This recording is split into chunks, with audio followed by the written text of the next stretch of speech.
Hallelujah praise the lord இயேசு கிறிஸ்துவின் இனிதான நாமத்தினாலே இந்த நிகழ்ச்சியின் மூலமா உங்கள் யாவரையும் சந்திப்பதில் நான் மிகுந்த மகிழ்ச்சி அடைகிறேன். இந்த நிகழ்ச்சிக்கு நேராக உங்கள் யாவரையும் அன்போடு வாழ்த்து வரவேற்கிறேன். இந்த நாட்களையும் கூட நம்ம வேதாகமத்தை எப்படி வாசிக்கிறது, வேதாகமத்தை எப்படி நாம் புரிந்து கொள்வது என்கிறதான காரியத்தை குறித்து நாம் பார்த்து கொண்டிருக்கிறோம். கடந்த வீடியோக்கள்ல அப்போஸ்தலனாகிய பவுலுடைய நிருபத்தை குறித்து நம்ம பார்த்தோம். கிட்டத்தட்ட 13 நிருபங்களை நாம் இதுவரைக்கும் பார்த்திருக்கிறோம். நீங்க பார்க்காதவர்கள் இருப்பீர்களானால் நம்முடைய சேனல்ல போய் பைபிள் ஸ்டடி நீங்க டைப் பண்ணீங்கன்னா அந்த 13 நிருபங்களை குறித்ததான அந்த வீடியோக்கள் அதுல இருக்கும். பார்க்காதவர்கள் இருப்பீங்கன்னா நிச்சயமா அதை பார்த்து பாருங்க. நிச்சயமா அநேகருக்கு இது பிரயோஜனம் உள்ளதா இருக்கும் நான் விசுவாசிக்கிறேன். அதன் தொடர்ச்சியாக இந்த நாட்கள்ல நம்ம சுவிசேஷ புஸ்தகத்தை குறித்து நம்ம பார்க்க போகிறோம். புதிய ஏற்பாட்டிலேயே முதலாவதாக கொடுக்கப்பட்டிருக்கிறது இந்த சுவிசேஷ புஸ்தகம் தான். ஏன் இதை விட்டுட்டு அப்போஸ்தலனாகிய பவுல் எழுதின நிருபத்தை குறித்து நம்ம பார்த்தோம் அப்படின்னா, நான் ஏற்கனவே சொல்லி இருந்தேன், புதிய ஏற்பாட்டிலே கிட்டத்தட்ட அதிகமான புத்தகத்தை எழுதினவர் பவுல் தான். அவருடைய புத்தகம் அதிகமாய் கொடுக்கப்பட்டிருக்கிறதுனால நம்ம கடந்த நாட்கள்ல அவரு எழுதினதான அந்த லெட்டர்ஸை குறித்து நம்ம பார்த்தோம். அதனால இந்த நாட்கள்ல அதன் தொடர்ச்சியான புத்தகங்களை எழுதி இருக்கிறாங்க அப்படின்னு சொல்லி நம்ம பார்ப்போம்னா, அதுக்கப்புறமா யோவான் தான் எழுதி இருக்கிறாரு. கிட்டத்தட்ட 5 புத்தகங்களை எழுதி இருக்கிறாரு. ஆனாலும் நம்ம பேசிக்கான சில விஷயங்களை கற்றுக்கொள்ளாம நம்ம அதெல்லாம் படித்தோம் அப்படின்னா நிச்சயமா நம்மளால அது புரிந்து கொள்ள முடியாது. அதனால முதலாவது இந்த சுவிசேஷ புஸ்தகத்தை பார்த்து விட்டு அதுக்கப்புறமா நம்ம அந்த மீதி இருக்கிற புத்தகத்தை குறித்து நம்ம பார்த்தோம்னா நிச்சயமா அது நம்ம எல்லாருக்குமே பிரயோஜனம் உள்ளதா இருக்கும்னு நான் விசுவாசிக்கிறேன். ஏன்னா யோவான் எழுதின அந்த 5 புத்தகத்திலையுமே இங்க ஒரு சுவிசேஷ புஸ்தகம் வருகிறது. அதனால முதலாவது நம்ம இந்த சுவிசேஷத்தை முடித்து விட்டு நம்ம அதுக்கு நேராக கடந்து செல்லலாம் நான் விரும்புறேன். இந்த நாட்கள்லயும் கூட நம்ம அப்போஸ்தலனாகிய மத்தேயுனுடைய சுவிசேஷத்தை குறித்து தான் நம்ம பார்க்க போகிறோம். நம்ம எல்லாருக்கும் தெரிஞ்சது போல இந்த மத்தேயு யாருன்னு பார்த்தோம்னா வரி வசூலிப்பவர். இது லூக்கா எழுதின சுவிசேஷ புஸ்தகத்துல 5வது அதிகாரம் 27, 28 வசனங்களை நீங்க பார்ப்பீங்கன்னா அங்க தெளிவாய் சொல்லப்படுகிறது. இவர் ஒரு வேலை செய்து கொண்டிருக்கிறாரு. நம்ம நினைக்கிறது போல இந்த நாட்கள்ல இன்கம் டாக்ஸ் ஆபீசர் அப்படின்னா நம்ம எல்லாருமே ரொம்ப ரெஸ்பெக்டோட பார்ப்போம். அவங்க ஒரு கவர்மெண்ட் ஜாப்ல இருக்கிறாங்க அப்படின்னு சொல்லி நம்ம எல்லாருமே அவங்களை பெருமையா பார்ப்போம். ஆனா அது போல அல்ல. அந்த நாட்கள்ல வரி வசூலிப்பவங்க அப்படின்னாலே அங்க இருந்து ஜனங்கள் எல்லாம் வெறுக்கத்தக்கவர்களா இருந்தாங்க. ஏன்னா அந்த நாட்கள்ல ரோமர்கள் அதிகமான வரிகளை அவர்கள் மீது செலுத்துவாங்க. அது மாத்திரமல்ல, இந்த வரி வசூலிப்பவர்களுக்கும் அவர்கள் மீது வரி செலுத்துவதற்கான அதிகாரம் இருந்தது. ரோமர்கள் வைக்கிற வரியையே இவங்களால செலுத்த முடியாம கஷ்டப்பட்டுக்கிட்டு இருக்கும் போது இந்த வரி வசூலிக்கிறவர்களும் என்ன பண்ணுவாங்கன்னா அதை விட அதிகமான வரி பணத்தை அவர்கள் ஒவ்வொருவர் மேலையும் போடுறதுனால அவங்க எல்லாருமே என்ன பண்ணிட்டு இருந்தாங்கன்னா இவர்களை ரொம்ப வெறுக்கிறவங்களா இருந்தாங்க. இவர்களை இந்த வரி வசூலிக்கிறவங்களை பார்த்தோம் அப்படின்னா இவங்களை ஆயக்காரர்கள் என்றும் அழைத்து கொண்டிருந்தாங்க. இந்த ஆயக்காரர்களே ஜனங்கள் அதிகமாய் வெறுக்கிற ஒரு மனுஷரா இருந்தாங்க. ஆனா இந்த மத்தேயு குறித்து நம்ம பார்ப்போம் அப்படின்னா அப்போஸ்தலர்களை போல அல்லாம மற்ற அப்போஸ்தலர் அநேகர் மீன் பிடிக்கிறவங்களா இருந்தாங்க. அநேகர் ரொம்ப ஏழ்மையான குடும்பத்துல பிறந்தவங்களா இருந்தாங்க. அப்படிப்பட்ட ஒரு சூழ்நிலையில இருந்தாங்க. ஆனாலும் இந்த மத்தேயு அதுல ஒரு வேறுபட்டவரா இருந்தாரு. இவர் அந்த நாட்கள்ல ஒரு கவர்மெண்ட் ஜாப்ல இருந்தவர், நல்ல வசதியான ஒரு குடும்பத்துல இருந்தவர், நல்லா படித்த ஒரு மனுஷன். இந்த வரி வசூலிப்பவங்களுக்கே அநேக லாங்குவேஜ் தெரியும் அப்படின்னு சொல்லி சரித்திரத்துல நம்ம பார்க்கிறோம். அப்படியா இவர் அதிக மொழிகளை கற்றறிந்தவரா இருக்கிறார். எல்லாத்துலயுமே டேலண்டான ஒரு மனுஷன், நல்ல வசதி வாய்ப்புகள் உள்ள ஒரு மனுஷன். அப்படி ஒரு சுகபோகமான ஒரு வாழ்க்கை வாழ்ந்து கொண்டிருந்தாரு. எல்லா ஜனங்களாலும் வெறுக்கப்பட்டாலும் இவர் நல்ல ஒரு லக்ஸரியான ஒரு லைஃப தான் இவர் அந்த நாட்கள்ல வாழ்ந்து கொண்டிருந்தாரு. அப்படி வாழ்ந்துகிட்டு இருக்கும் போது இயேசு கிறிஸ்து அந்த வழியா போகும்போது ஆயக்காரனாகி இவரை பார்த்து என்ன சொல்றாருன்னா, நீ எனக்கு பின்னாக வா அப்படின்னு சொன்ன உடனே சொன்ன மாத்திரத்துல இந்த மத்தேயு என்ன பண்றாருன்னா அவர் செய்து கொண்டிருந்த வேலையை விட்டுட்டு அவர் சொன்ன மாத்திரத்துல இயேசு கிறிஸ்துவை பின்பற்றி அவர் வருகிறாரு. இவருக்கு மத்தேயு மாத்திரம் அல்ல, லேவி என்கிற இன்னொரு மறுபெயரும் இருக்குது.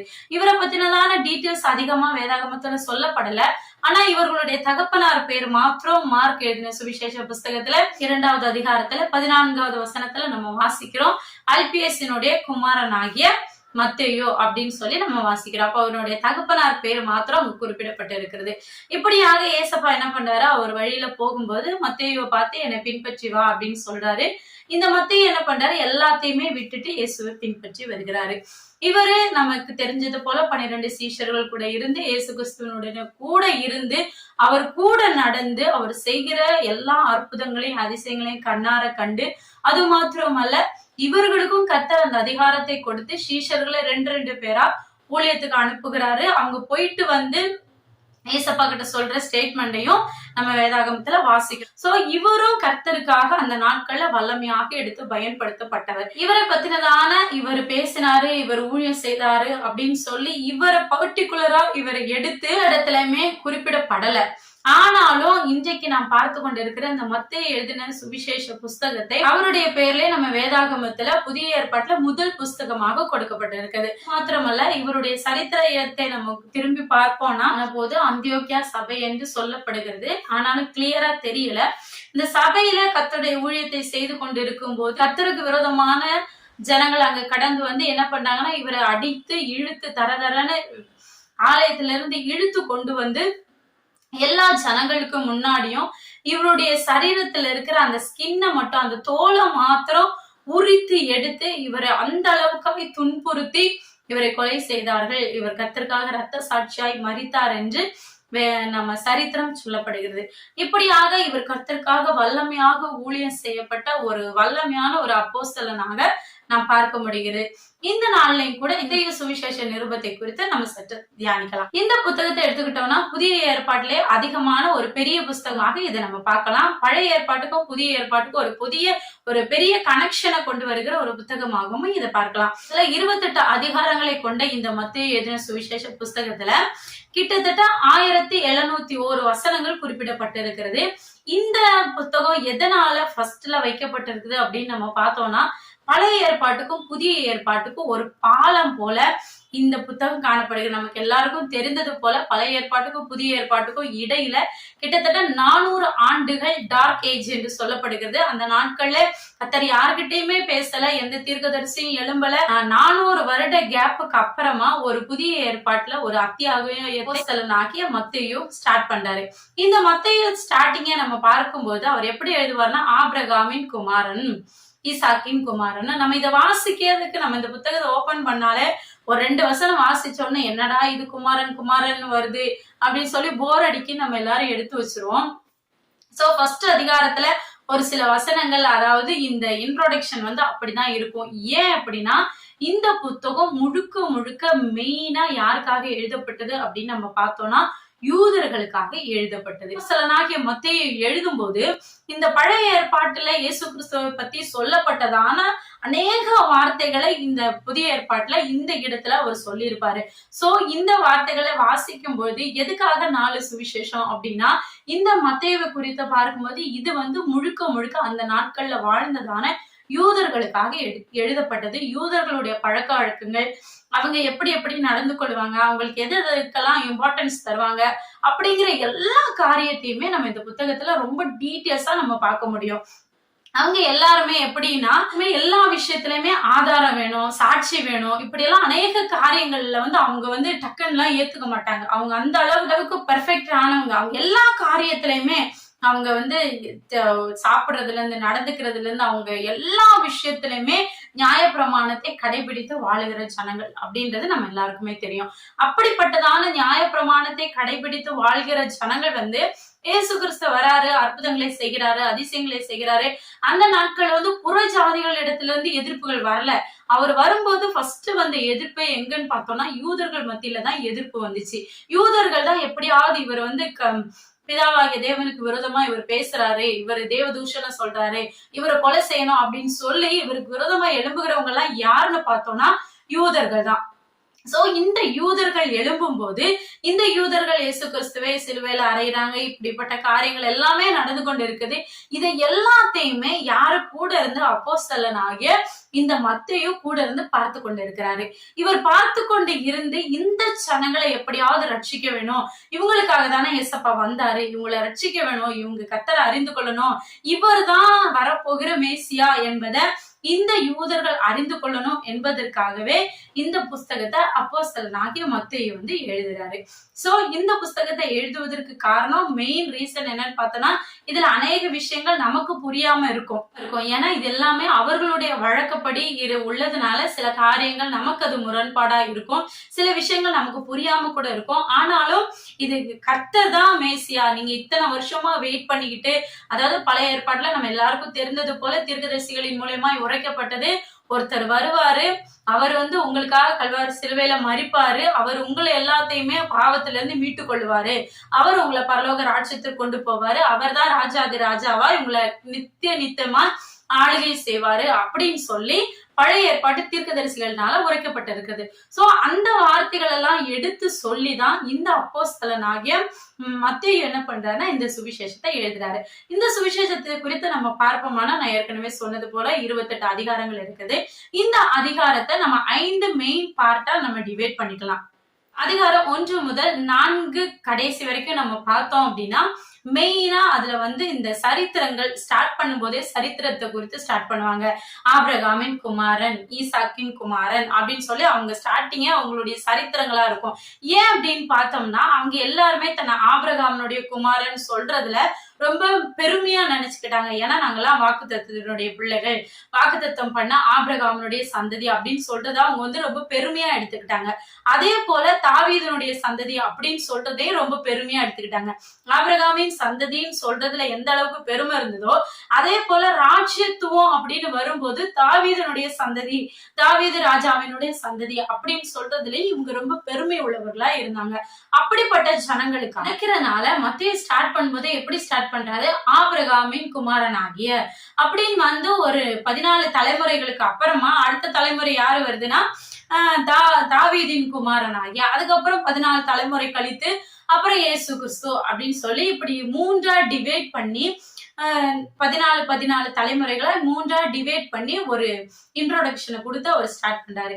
அப்படியாய் துவங்கி ஏசியாவுல சொல்லப்பட்டது போல, தீர்க்கதரிசிகளினால உரைக்கப்பட்டது போல ஒரு மேசியா வருவாரு, இந்த இடத்துல அவர் பிறப்பாரு, இப்படி கண்ணின் வயிற்றுல பிறப்பாரு அப்படின்னு சொல்லி ஒவ்வொரு வார்த்தைகளையும் அவர் சொல்லும் போது மெயினா பழைய ஏற்பாட்டுல சொல்லப்பட்டதான அந்த தீர்க்கதரிசிகளினால முன்னாடியே உரைக்கப்பட்டதான அந்த வார்த்தைகளை எடுத்து சொல்லுவாரு. ஏன் அப்படின்னா இது வந்து எல்லாமே முழுக்க யூதர்களுக்கு வந்து சாட்சி ரொம்ப முக்கியம். அவங்க நியாயப்பிரமாணத்தை கடைபிடிக்கிறீங்க. சோ நியாயப்பிரமாணத்தை கடைபிடிக்கிறவங்க அவங்களுடைய மனசுக்குள்ள ஒரு விஷயம் இருக்கு. என்னன்னா நியாயப்பிரமாணம் சொல்லுகிறது நமக்காக ஒரு மேசியா வருவாரு. எப்படி அந்த நாட்களே எகிப்திலிருந்து அவர்களை மீட்டு கொண்டு கானான் தேசத்திற்கு கொண்டு வருவதற்கு கர்த்தர் மோசேயை பயன்படுத்தினாரோ, அதே போல பரம கானானுக்கு நம்மை கொண்டு செல்வதற்கு மோசேயை போல அடுத்ததான ஒரு ரட்சகர் வருவாரு. அவர் தான் இயேசு கிறிஸ்து, அவர் தான் மேசியா, அவர் தான் உங்களை ரட்சிப்புகளை நடத்துவாரு. மேசியா என்பதற்கு வேற ஒண்ணுமே இல்லைங்க. மேசியா என்பதற்கு அபிஷேகம் பண்ணப்பட்டவர் என்றுதான் அர்த்தம். சோ அபிஷேகம் பண்ணப்பட்டவர் ஒருத்தர் வருவாரு, அவர் வந்து உங்களை நித்தியமான பரலோக ராஜ்யத்துக்கு நேரா அவர் உங்களை வழி நடத்துவாரு அப்படின்னு சொல்லி பழைய ஏற்பாட்டுல தீர்க்கதரிசிகளினால உரைக்கப்பட்ட காரியங்கள் இவங்க எல்லாருக்குமே தெரியும். அவங்க காலகாலமா அதற்காக அவங்க காத்து கொண்டு இருக்கிறாங்க. எப்போ ஒரு வருவாரு, எப்போ ஒரு கன்னியின் வயிற்றுல மேசியா பிறப்பாரு அப்படின்னு சொல்லி யூதர்கள் காத்து கொண்டு இருக்கிறாங்க. அப்படி காத்து கொண்டு இருக்கிற யூதர்களுக்கு இந்த சாட்சியெல்லாம் அவர் சொல்றாரு. இயேசு கிறிஸ்து வந்து ஒரு கன்னியின் வயிற்றுலதான் பிறந்தாரு, அவர் இந்த இடத்துல பிறந்தாரு, சாஸ்திரிகள்னால உரைக்கப்பட்ட காரியம் இங்க நடந்துச்சு, அந்த நாட்கள்ல ராமாவில அழுகையும் கூக்குரலும் உண்டாயிற்று அப்படின்னு சொல்லி பழைய ஏற்பாடுல எந்தெந்த வார்த்தைகள் எல்லாம் இயேசு கிறிஸ்துவை குறித்து, அவருடைய பிறப்பை குறித்தும், அவருடைய அற்புத அதிசயங்களை குறித்தும், அவருடைய பாடு மரணத்தை குறித்தும் சொல்லப்பட்டிருக்கிறதோ அது எல்லாத்தையுமே எடுத்து சொல்றாரு. அப்படியா கிட்டத்தட்ட 130 வசனத்திற்கு மேல பழைய ஏற்பாட்டுல இருக்கிற அதே வார்த்தைகளை இங்க கோட் பண்ணி அவர் இந்த மத்தேயு சுவிசேஷத்தை அவர் எழுதுறாரு. முதலாவதாக அதிகாரம் 1 முதல் 4 வரைக்கும், எனக்கு 4 கடைசி வரைக்கும் நம்ம பார்த்தோம்னா இயேசு கிறிஸ்துவனுடைய பிறப்பு, அதே மாதிரி யோவான் ஸ்நானனுடைய அப்புறம் யோவான் ஸ்நானன் மூலியமா இயேசு கிறிஸ்து ஞானஸ்தானம் எடுக்கிறது, அவர் ஞானஸ்தானம் எடுத்து கரையேறின உடனே வானம் திறக்கப்படுகிறது, புறாவை போல தேவ ஆவியானவர் இறங்குறது, அதே போல அவர் 40 நாட்கள் உபவாசம் முடித்து பிசாசனால சோதிக்கப்படுகிற காரியம் வரைக்கும் இந்த 4வது அதிகாரம் வரைக்கும் நம்ம இதை வாசிக்க முடியும். இது 2வது பகுதியாக அதிகாரம் 5ல இருந்து 7 வரைக்கும் நம்ம பார்த்தோம்னா நம்ம எல்லாருக்குமே ஃபேவரட்டான அந்த மலை பிரசங்கம். நம்ம எல்லாருக்குமே அது கிறிஸ்தவர்கள் மாத்திரம் அல்ல, கிறிஸ்தவை அறியாதவர்களும் ரொம்ப விரும்பி படிக்கிறதான மலை பிரசங்கம். எனக்கு பிரியமானவர்களே, இதுல எத்தனை பேருக்கு தெரியும்னு எனக்கு தெரியாது. நம்முடைய தேசத்தந்தியான காந்தியடிகளும் இந்த மலை பிரசங்கத்தை பின்பற்றிதான் அவர் அகிம்சை மூலியமாய் நம்முடைய நாட்டுக்காக ஒரு சுதந்திரத்துக்காக போராடினாரு. இந்த வார்த்தைகள், இந்த மலை பிரசங்கம் அவருடைய வாழ்க்கையிலேயும் ஒரு பெரிய ஒரு மாற்றத்தை ஏற்பட்டு இருக்கிறதாக நம்ம வாசிக்க முடியும். அப்படியாக இந்த 7 வரைக்கும் இந்த மலை பிரசங்கத்தை குறித்து நம்ம பார்க்கலாம். அதன் தொடர்ச்சியாக அதிகாரம் 8 to 10 வரைக்கும் நம்ம பார்த்தோம்னா இதுல ஏசப்பாவுடைய அற்புதங்களை நம்ம பார்க்க முடியும். அவருடைய வல்லமையான ஊழியத்தை நம்ம பார்க்க முடியும்.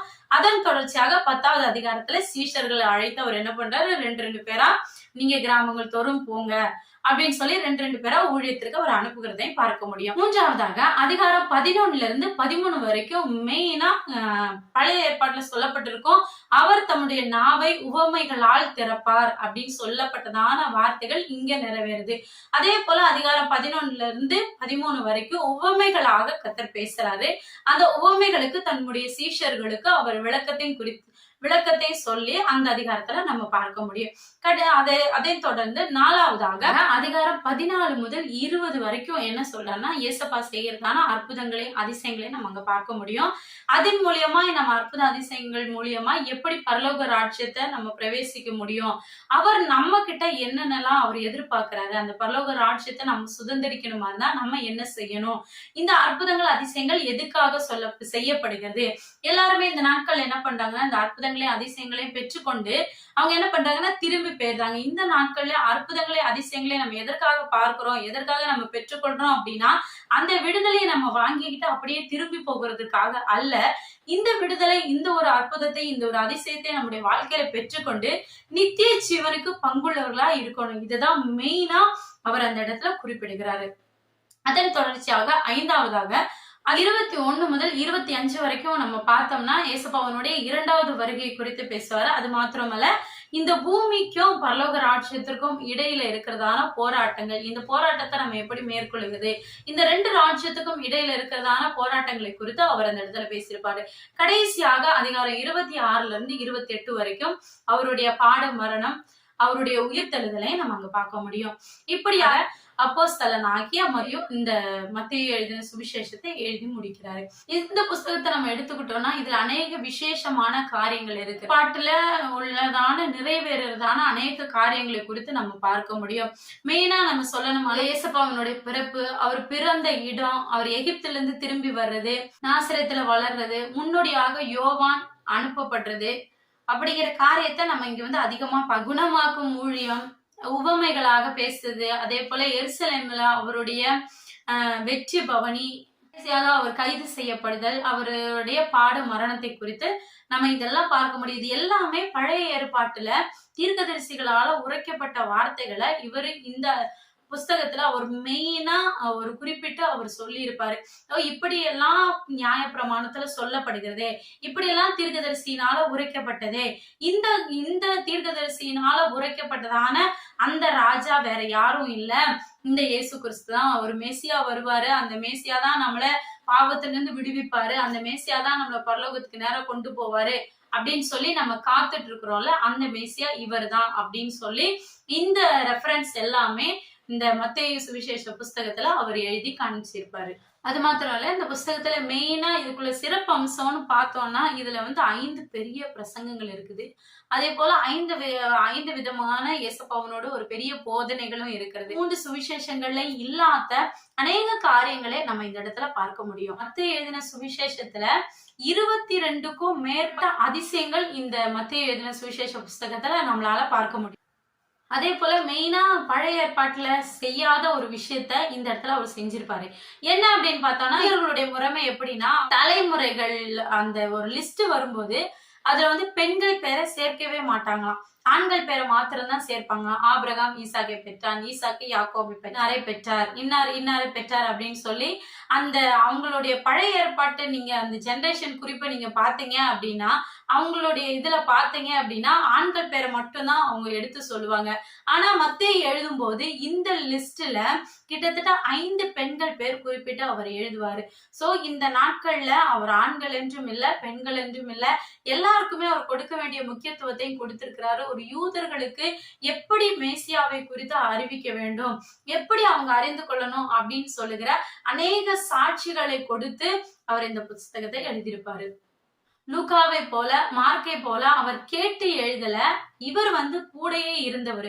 இயேசு கிறிஸ்துவோடு கூட இருந்து அவர் செய்கிற அற்புதங்கள், அவர் செய்கிற அதிசயங்கள் எல்லாம் கண்ணார கண்டு, அவரோடு கூட பாட அனுபவித்து, அவரோடு கூட சந்தோஷப்பட்டு, அவரோடு கூட குகையிலையும் மலைகள்லையும் நடந்து, காடு மேடான எல்லா இடத்துலயுமே இயேசு கிறிஸ்துவோடு கூட இருந்து அவர் செய்கிற எல்லா அற்புதங்களையும் கண்ணார கண்டு இவரு இந்த புஸ்தகத்தை எழுதுகிறாரு. அப்படின்னா இது யூதர்களுக்கு மாத்திரம்தான் எழுதப்பட்டதா அப்படின்னு பார்த்தோம்னா கிடையாதுங்க.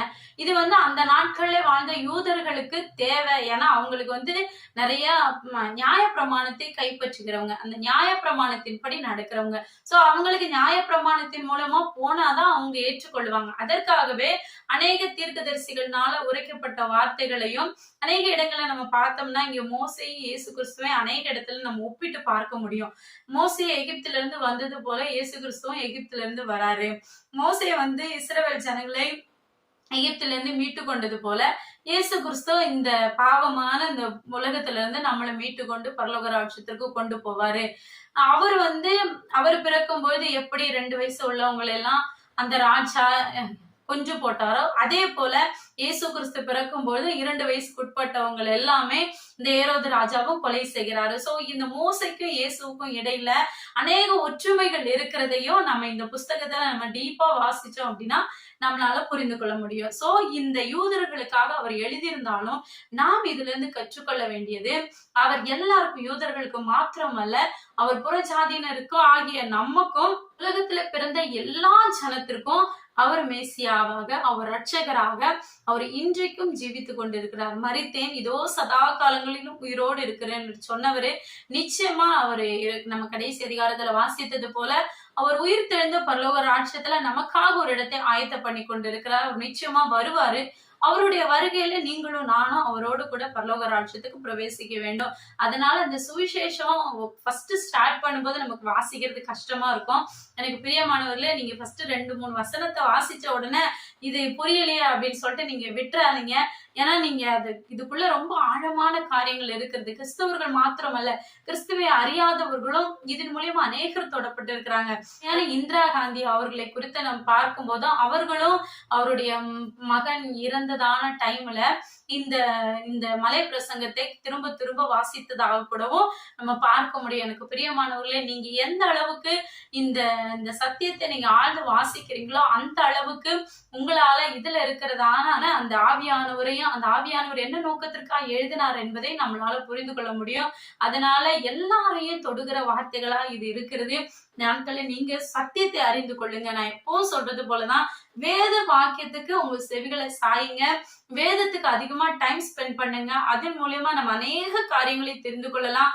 நம்முடைய வாழ்க்கை முறை ஆகட்டும், குணாதிசயங்கள் ஆகட்டும், இது எல்லாத்திலையுமே கர்த்தருடைய வார்த்தை நமக்குள்ள வரும்போது ஒரு பெரிய மாற்றத்தை கொண்டு வேதத்தில் உள்ள ரகசியங்களை நாம் நிச்சயமாய் தெளிவாய் புரிந்து கொள்ள முடியும். இப்படிப்பட்டதான ஒரு இன்ட்ரோடக்ஷனோட கூட நீங்க வேதத்தை வாசிக்கும் பொழுது அது உங்களுக்கு பிரயோஜனம் உள்ளதா இருக்கும் என்று தொடர்ந்து நம்முடைய சேனலை பாருங்க. அநேகருக்கு இதை ஷேர் பண்ணுங்க. நம்முடைய சேனலை குறித்து அநேகருக்கு ரெஃபர் பண்ணுங்க. இதன் மூலியமாய் கர்த்தர் நம் யாவரையும் ஆசீர்வதிப்பாராக. ஆமென். May God bless you.